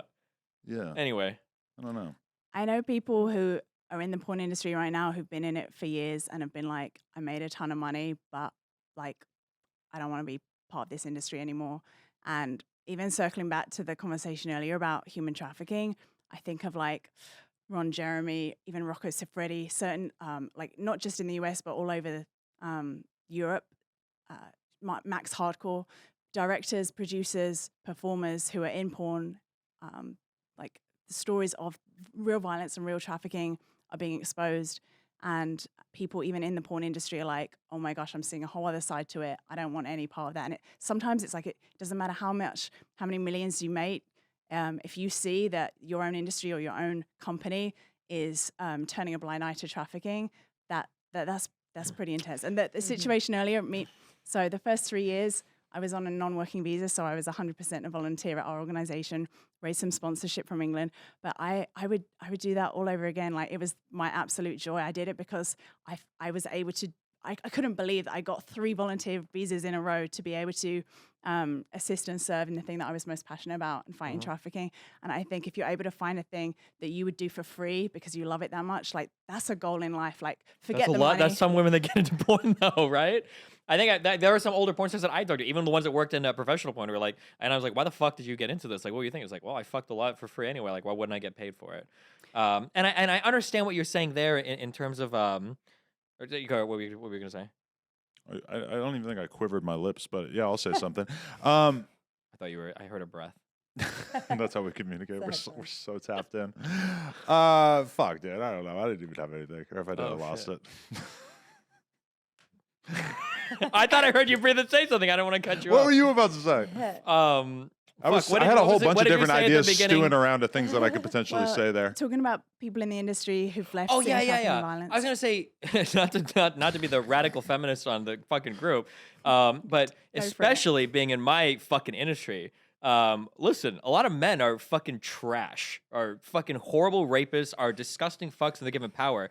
I think that we spotlight the porn industry sometimes on that, but I think that's like men in power almost everywhere. Look at Harvey Weinstein. Those women weren't porn actors. Those were just fucking actors. And they had guys that were taking advantage of them. The Ron Jeremy stuff and others, that shit is fucking horrible. And it's disgusting. But it's not just porn. That's like a lot of men in power.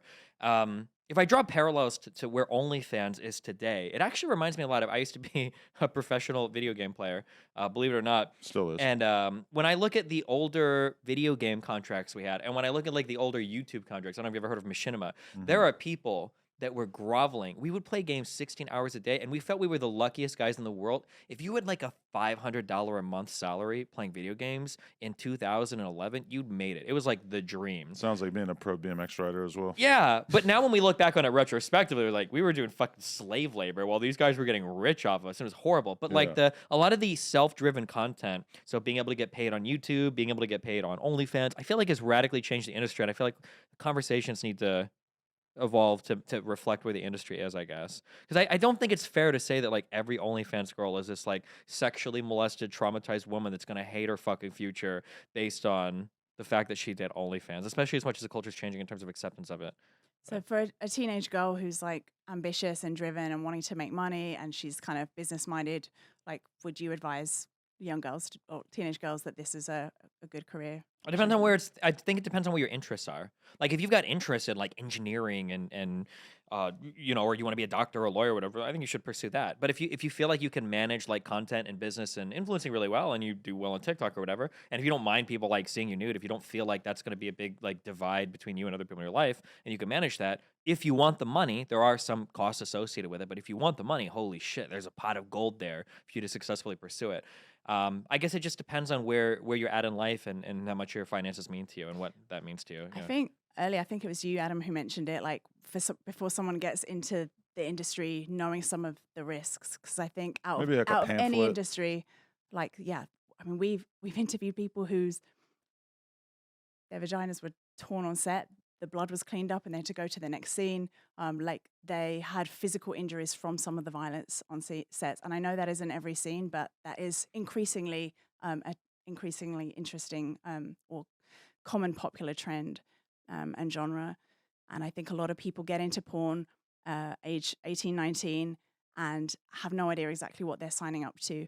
And the psychological and the physical risk of having sex with multiple people and gangbangs and multiple penetration, like this is really serious. This isn't the normal everyday sexual experience. And the porn industry creates this fantasy.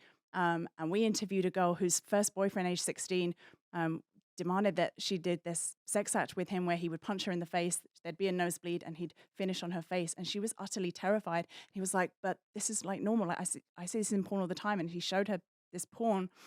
And to If him, you guys want to campaign against that specific behavior, I'm all in with you Thank because you. that is the Yeah. weirdest thing But I I ever feel heard. like that's But so. where is this coming I from? watch so much porn and I never see this type of stuff. And when I think of like the most popular porn, it's like the stepbrother stuff. It's like the MILF stuff. It's like the looking at age. I feel like this more hardcore porn. Where is this fucking shit at? When I It's- look at the it's main all porn over. studios, the most extreme shit that they shoot is anal and like gangbang Yeah. type stuff, where the dudes don't appear to be being particularly aggressive in the scenes. From my I experience. I don't know where the more extreme shit is because if I'm on the front page of X Hamster of porn, I don't know if I can shout these guys out. I don't want to shout out your competitors. Only but if all these- plugtalk.com? yeah, Yeah. plug, yeah. Or I don't know if you do violent porn, but yeah, when No. I look like overwhelmingly, it feels like 90% of the most popular porn is pretty vanilla. If we're including anal, it's pretty vanilla. That's what it feels like. But then I It's feel like whenever I increased in talk to violence. Yeah, and I'll Has show it? you the studies after. We actually, the third episode of the trilogy that comes out in a couple of weeks, in March 23rd, the entire episode is all about the hardcore violence in porn and the impact on performers, that real bodies, real lives, but the dangerous ideas of rape fantasy and BDSM and gangbang scenes. And there was even a woman we interviewed. There were guys that weren't even tested for STDs who showed up on this 20-man gangbang set. There'd been an online ad online. that's like where, an exceptional. Not in this day and age. That's I don't think so. exceptional. Yeah. I mean, the thing is that the videos that are uploaded to Pornhub, like a lot of them are user generated and are Well, created in all kinds of I ways. thought they got rid of all of them. Now the verification. Well, you're just talking about Pornhub. I'm talking about all porn. okay. tube Okay, yeah, sites. because you mentioned porn. Yeah. Were you gonna say something? They just did the same thing. We I did. know. No. I was, but then you kept talking, and then I lost the thought. Yeah, she Something- said like the same thing I said. Something I was gonna say too that you I brought think up. it was about the abusive scenes. Like it was mostly a lot of the gonzo scenes. Like you wouldn't have seen like a lot of the higher end. They weren't really doing them, but a lot of gonzo companies were doing abusive scenes. There's one in San Francisco, in particular that they'll hang you on an upside cross and whip you and all kinds of stuff. So But at least from my experience in porn, like maybe that happened during your time in the industry, but now the level of analysis and just description of what's going to happen is usually pretty intense. Like the companies know exactly what they're doing. We have a whole no conversation before we film anything, and the girls usually will just say stuff that is obvious, like don't put your finger in my ass, which I would never do without it being discussed in advance anyway. Or they might say my fucking hair is fake, like don't pull it, or I need my makeup for something I'm doing later tonight or whatever. So I mean, at least from my perspective, the way we go about it, it would be hard for me to imagine going about it in a more consensual way, and I'm pretty sure that most of the mainstream studios are going about it in the same way, where they really want to address anything that you don't want to do in advance, so that you don't have to cut on scene and talk about it. That was my experience too, where I was in control of what I did, right? Right. But that doesn't mean that just because I agreed to an abusive scene, now somebody's watching it, a 10-year-old, 11-year-old, even an 18 or 19-year-old, and now they're going and recreating the abusive scenes that I agreed to. You Yeah, know that what would I be a mean? problem if that was happening. Yeah, but It if they is. watch It is Die Hard, happening, they're going but to it be is going and happening. punching their friend in the face too, right? Like all art could be judged by this standard. Like I don't think that gangster rap should be outlawed for teenagers in the same way. That's A lot of something. it involves violence and sex. It's awful. I think parents should regulate what their kids are listening to. when it I comes to think gangster parents rap. should as Yeah. well, but why don't we trust parents to do that with They porn? should It needs to be be. both. It Well, It needs to that's- be parents. And but the intentional it needs to be conversation both. you said you were going to have with your kid earlier, I Yeah. was like, bravo. Every Yeah. parent needs to be having exactly those kind of You conversations. can't just avoid it. But Yeah. a lot of Yeah. parents don't know how to, and a lot of kids are being raised without those kind of parents who have the courage to talk to their kids about sex. Yeah, well, And that's so a I part of think what that we do. on And our you website, can you too. can't. How old are your children? 3 and 9 months. Okay, mine is 11. You can't regulate everything Mm. because even if you try to control their phone and their computer, their friends at school have fucking phones. Their friends at Exactly. school, like there's just no way. The kids are Because- breaking into iPads at school. Like you have to, like you said, get ahead of it and talk about it because there's no way you can keep it from them. Mhm. Something that you brought up earlier that I think is an interesting broader conversation that we're starting to have more of is when you mentioned that like some of these women are getting into porn at 18, 19 and getting injuries or whatever, and that this isn't normal. A broader conversation for society is, I think, unfortunately, and maybe we were discovering this through porn, I think it actually is normal. And I think that's a problem that hasn't been talked about for a long time. Is I think there has always been a societal expectation that sex for women is something to be suffered through. And I think there have been a lot of studies that show, like, what is it, like 45% of women like never have an orgasm when they have like hookups with partners. For marital rates, the orgasm and the sexual happiness gets a little bit higher, although it's contestable whether it's higher because they're actually satisfied or because they don't have anything to compare it to. But I feel like for a lot of hookup type scenario and for a lot of casual sex and even for a lot of marital sex, it does feel like there's been a conditioned response where women are supposed to suffer through kind of shitty sexual experiences while men will always get to orgasm. And I wonder sometimes if maybe women that go into porn that are starting to feel like, oh, these experiences kind of suck. Maybe we're finally starting to have broader conversations that the way that women and men engage with sex in society has always been like a little shitty on the women's side of things. Yeah, and I mean, we're getting into like red pill talking points here, but that's why the sexual revolution has been bad for women on average, is because we all know that a woman is far more likely to enjoy sex or orgasm by having sex with the same partner a bunch of times, whereas with a guy, you or I could probably have sex with anybody for the first time and finish no problem. So, Well, but that's what I mean. I don't know all the because I think that women have been conditioned to deal with a lot of shitty sexual situations, but accept that it's just part of being a woman, right? Like there are still guys I think that don't know like what a clit is or if the G spot is real or don't know if their partner ever orgasms or not. Because in a sexual encounter, it starts and it ends when the man gets hard and then when the man ejaculates, Right. and even today I think that's still like the sexual norm.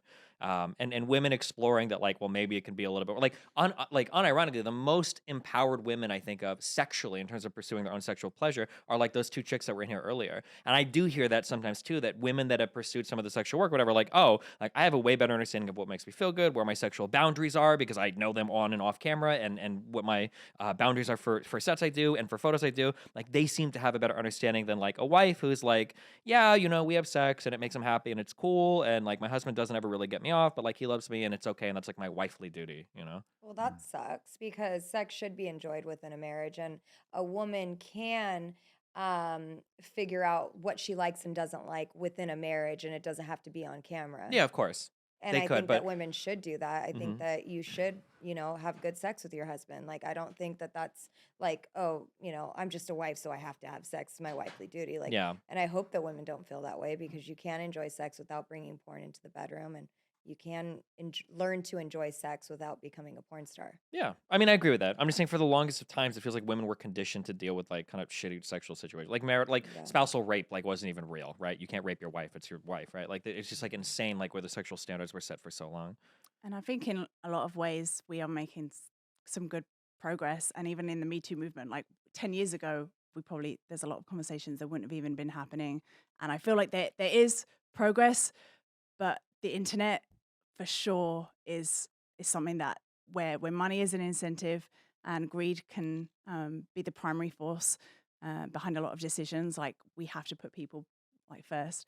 And I think that porn is the worst sex education for a young teenager because a lot of it is fake. And for this friend of mine who was 16 and her first boyfriend, he thinks every like 97% of girls who are one of those 5 sex acts I mentioned at the beginning, 97% of them show a pleasurable response to that violence. And so guys, young boys are seeing porn and thinking, oh, girls seem to in porn enjoy being hit and rough, like me pulling their hair, me choking them. And so a lot of girls think that that's normal to be strangled in sex and be hit and beaten up, and they think that's what the guy wants. Girls are watching porn at an increasing rate. I think 1 in 3 visits to Pornhub now are girls, and a lot of the reason is actually different to learn like what do guys want, what are guys looking for. If all guys are watching porn, I need to see what they're watching, and I feel like the ramifications are a lot of very miseducated teenagers learning from gangbang porn scenes what sex is. Like, Yeah, they do that. That's bad. But Yeah, women that's drive a lot of fucking sexual or toxic behavior too for men, and I think they enjoy in certain circumstances. I think of like, have you seen like The Notebook? Yeah. Yeah. This is like the creepiest fucking story in the world. He wrote me 365 letters, bro. If you send 4 text messages, she hasn't responded. It's time to fuck off. We're like in Blade Runner, where he pulls women and just kisses her, and the guy just goes for it. And I was like, oh, that's so romantic. I'm not saying that like I'm blaming women. I do blame women. Fuck women. No, but I blame men too. I'm just saying that I feel like both sides have driven like really toxic things. I don't know if I would just blame porn and say that this has turned women into a certain way, because women have driven a lot of these like sexual toxic standards as well for romance. Like so often when I ask a woman what kind of porn she watches, they say that they watch gangbang porn or very rough porn. And I think I understand where you're coming from, but I don't think that it's all just governed by them wanting to know what men are into. I think that there's an extent to which women want to be kind of dominated and controlled in a way that our society doesn't necessarily allow for at this time. And the preferences for rape porn are so much higher for women than men. It's like insane how gendered it is for the I preferences just think for that. sex and violence shouldn't go together. And like violence, maybe I'm more of like a general pacifist when it comes to more things than others. But I think like violence is not something that we want to say, let's push the boundaries and like we don't want to be pushing boundaries on violence when it comes to sex. Like we want to be creating a place where people feel like safe and loved, and like there have been women who've been killed in sex games gone wrong because of rough sex. Yeah, like I've that is heard literally about happening. Literally, choking and- women are literally being killed because through choking, I strangulation. mean, in sex. there are men that fucking auto asphyxiate themselves. No, that's and not that's funny. not okay. Look But, at like, one yeah. of What? No. Yeah. Okay. All right. It's getting a little late here. Is there anything else that we should talk about before we convene here? Don't look at me like. Or was that did we do a good job of putting our positions out there? Oh yeah, I think I will reiterate. I want to say I'm anti-sex trafficking. I'm anti-rape. yes. Get that out there. Let's throw that out there. I think age verification and being stringent on identifying the performers and the people on set. I think most people should come together and agree on that. I'm a little bit mixed on age verification for viewers because I really liked porn as a kid. I don't know if I would take it away It's from just other hard for kids. me to imagine it being implemented practically. And One, if I wanted to be full debate lord mode, the one thing that I would say is like maybe it's not a good idea is what it would lead to is a market of like younger kids going to adults to try to get access to their profiles, and you create like a whole new weird market like of going like to the 7-Eleven and trying to get somebody to buy you yeah, beer. or you've got like 18-year-olds talking to like 12-year-olds like, hey kid, you want to access my Pornhub account? And you got like some weird shit going on there, but It would turn would be all your of us into government weird ID. fetish people who are like exchanging like 10 terabyte drives of porns, but since we aren't able kid to is get bringing over- a thumb drive, yeah. But I think do. it's to protect the kids that are finding porn, not looking for it. There's always going to be a kid who'll find porn if they really want to, but 62% of 11 to 13-year-olds who'd been exposed to porn were exposed to it accidentally. And Wait, I does think- accidentally mean look they at just Twitter even come- and all oh, that. Twitter, It's okay. like, I mean, Well, this is kids who've been exposed to porn. This study said 11 to 13-year-olds, 62% of them, it had been accidental, like a porn pop-up or porn was advertised or found them, or kids Googling things and getting onto porn sites when they're not even looking for it. So I think to protect the majority of kids, like I got an email from a woman who was, her 8-year-old son spent an hour on Pornhub looking at like all these dramatically violent anal scenes. And I like how she can't even say it. the A word. Well, she was so sad and traumatized that her son had seen that, and he like he didn't know what he didn't understand what he was watching. I think we can all agree we don't want 8-year-olds seeing that kind of video. My mom would And- definitely be traumatized if she had to see any of the shit I saw as a kid for sure. Yeah. Oh my God. The first I ever seen was poopsex.com. 1997. That was how I got started. Oh man. yeah. But I wonder how like you watching porn as a child, basically, how that shaped your views on just life today. I think I've barely raped anybody. Oh. Like, no. So I'm just kidding. I'm sorry. Audible groans from the background That's on terrible. that one. Oh my No. God. I guess the thing that I've had a really good engagement with women my whole life. I think because I was friends with women all throughout high school. I had a group of friends that were women, and I've spoken with women. I've always been in relationships. I've had, not on the level of Adam, but I've had a lot of sexual experiences with people in my industry, with fans, with friends, or whatever. I've never, ever, ever had a Me Too moment or anything weird pop up ever. I feel like when people fixate on porn and on rape and on consent or whatever, I feel like we have so few conversations about how to guide people down good, healthy sexual routes. And instead, all of it is fixated on like abuse and rape and consent.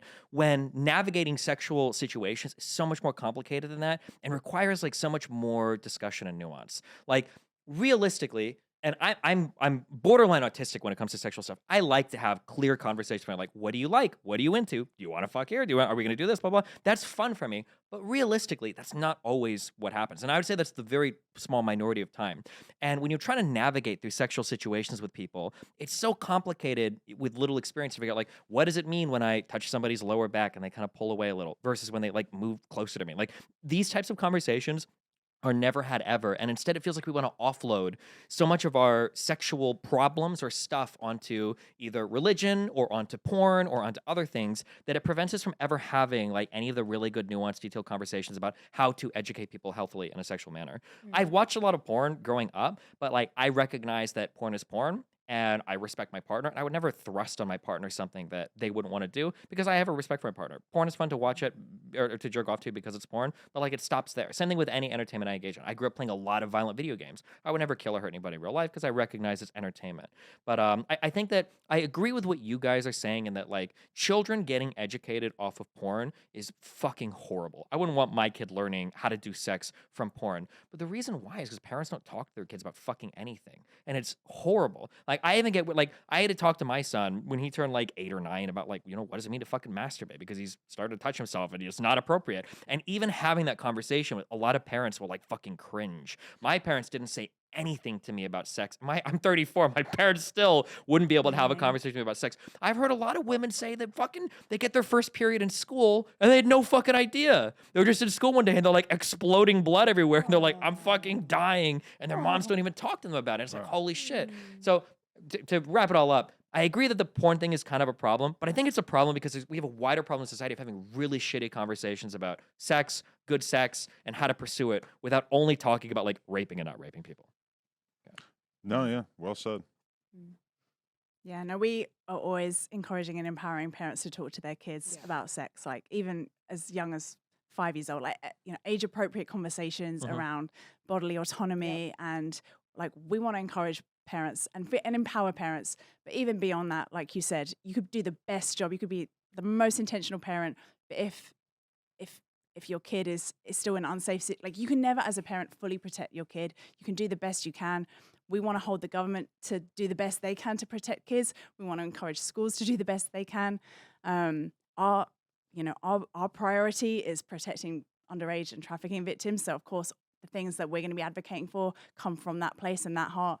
And the films that we've made are exposing the worst side of things to really open people's eyes that this is happening. And even, there's a lot of stories that it's not their experience, or they're sharing that they're not experiencing this kind of exploitation. But for a lot of people, they are, and their stories really need to be told. So Brittni's in our film, Beyond Fantasy. Right. And I think it's uncomfortable to see these. Like, I talk about the topic of sex trafficking at a dinner party. It's like people cringe. They don't want to hear about sex trafficking. Like that's a really intense topic for a lot of people. But one good thing for you is, I don't know if you know this, but the anti-porn movement's kind of in the zeitgeist, even like in our young men communities, where there's a lot of guys who are kind of on this of like telling dudes to stop watching porn and stuff. Some of the biggest like streamer creators the No fat. Well, No fat, yeah, yeah. even Aiden Ross was like encouraging it before. I guess he showed it on stream the other day. There's definitely a lot of people kind of in the anti-porn camp these days. Maybe just because porn seemed like it got so big during the pandemic and whatnot. Well, yeah, because a lot of people have felt isolated in their struggle, and they've, become addicted, where it's not something they just watch once a month. It's something where they are at work and they cannot think about anything about going home to watch porn. So that's why, like, my husband and I, we just released a devotional called Stop Searching, Start Living. It's a 40-day devotional to help people overcome porn. We have courses available for men and women on our website on lovealwaysministries.com, because we do recognize that it's a problem. We see the people that are watching it that are struggling, that want to stop, but it's just like a drug. It's like when I was, doing Oxycontins and couldn't stop. Like, I desperately wanted to stop, but I couldn't. I was a slave to it. And so many people that are watching porn that desperately want to stop, but they just don't know how. So that's where our fight is. I had a 15-year-old boy come up to me and tell me that every single class throughout his school day, he has to go to the bathroom at least once to watch porn. And he was like, Jesus. It's a real issue. he said, I don't know how to stop. Like, this is ruining my life, but it's on my phone. It's like the drug is in my pocket. And he was like, he didn't know how to overcome it. And I thought that is so sad. And that is the reality that a lot of people are addicted That to is this. sad. I'm rooting for that kid because that's fucking rough. That's a future performer. I didn't. I didn't know a guy Stop like it. that. Don't speak that over his life. I'm sorry. I had the same issue once with League of Legends, so I know something about addiction. Sneak into the bathroom to play. Yeah, I did it was destroying my life and my marriage. I've had a lot of video games basically destroy my life for a time period, including Minesweeper, really. Really? Minesweeper? What, did you want to work for the fucking army in Afghanistan? No, I wanted to beat it on expert in like less than 60 seconds or some shit, and it was consumed my entire life. It's addictive. It's stimulating. All those I remember video that games. game. We used to play Grand Theft Auto growing up, and Yeah. That was I don't supposed do to many be video the- Still games doing now. that. Moral decay of Yeah, society. it was- Grand Theft yeah. Auto 2. I'd sit there with my brother and sister, just like, I remember Yeah. the video games. All right. Appreciate you guys for coming through. It was definitely thank very you. informative. Destiny, thank you for keeping it respectful for the most part. Couple quips in there, but I thought it was a good conversation. I'm very, very interested to read the thoughts in the comments, since I know that, like, my audience in particular, I hear the anti-porn sentiment all the time, and I, of course, know that we have plenty of porn fans. So I'd like to see where the discussion goes from there. Yeah. Sounds great. Definitely. Appreciate you Thanks guys. having Thanks us for on. having Thanks us so on, much. and good conversation, Yes. good questions. Thank you.